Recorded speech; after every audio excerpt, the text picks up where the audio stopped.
to keep it very close to you and speak very loud. Shabash. Mankind has long admired and been inspired by great acts of valor, courage, and morality. This order of progression is not coincidental. In his most primal state, man values strength and power above all else, as they enable him to survive. A man in this state will naturally admire valor, as great strength or power seem to him to be the most admirable quality, and therefore the most worthy of emulation.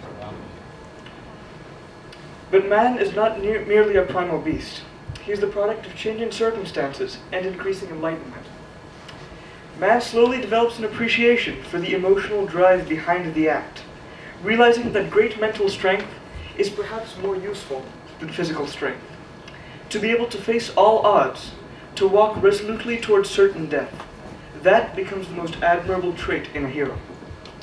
But then man progresses beyond his basic intellectual stage and comes to realize the importance of a common code of ethics to a society.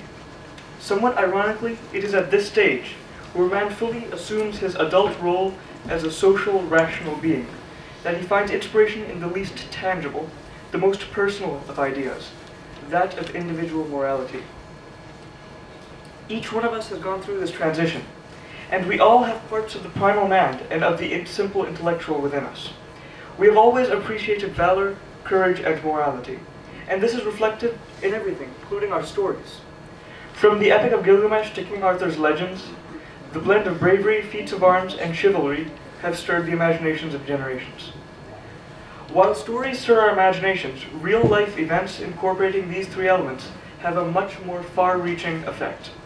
Whatever the outcome, these events serve as the inspiration, the rallying point for future causes. The subtle uniqueness of these events serves to endear such personalities to people to the point where they feel obligated to learn what exactly they must do in order to emulate them. We choose to follow personalities such as Jesus and Buddha, whose stories inspire not only the religious, but anyone who values their dedication to morality. This is why we value the story of Imam Hussain alayhi salam.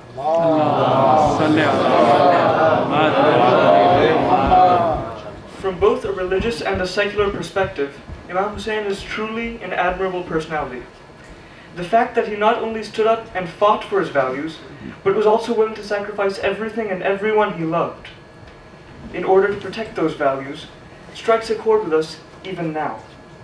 That level of devotion to truth and justice is truly rare, and whenever we see an example of it, we cannot help but admire the uprightness of that person's character.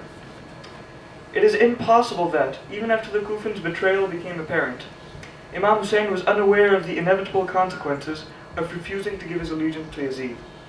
Rather, he must have realized that the urgency of the situation required him to arouse the concern and awareness of the Muslim Ummah in order to initiate change.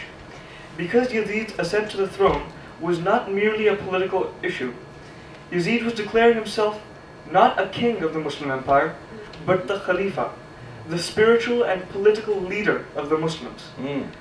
Hussain realized that if he gave his allegiance to Yazid, he would be seen as validating Yazid's abuse of the Caliphate. If Yazid were to become the Khalifa, he would not only disgrace the Ummah, but also destroy it both politically and spiritually. Yazid's excesses were well documented, and Imam Hussain recognized the implications of remaining passive. A true Khalifa must not only be enable and just administrator, he must also be a religious guide for the people. Yazid was none of those. In his arrogance, he ignored the sound advice of his father, Amir Muawiyah, who realized that his son lacked these qualities and would not politically survive a confrontation with Imam Hussain alayhi salam, and therefore had advised Yazid to not demand bay'ah from Imam Hussain. This is where the strength of Hussein's morality shines.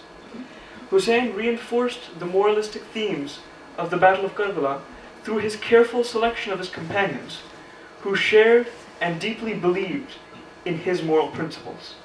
In the words of Allama Ali Naqi in his book Shahid-e-Insaniyat, referring to the companions of Hussain, translated, Hussain infused in their minds his righteousness in such a manner that each one of them developed the willpower and steadfastness of Hussein.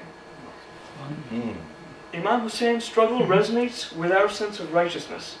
It is one of very few historical events which have gained importance based completely upon the moral basis upon which they occurred. Many historical figures have found inspiration in Imam Hussein's actions in the face of their struggles. Mahatma Gandhi has said, "I learned from Hussein how to achieve victory while being oppressed."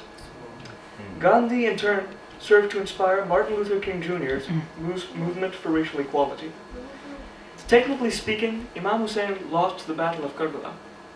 His small army was eventually overwhelmed, and he, the last man standing, made one last charge against the Umayyad army. But this is the real beauty of Hussein's struggle.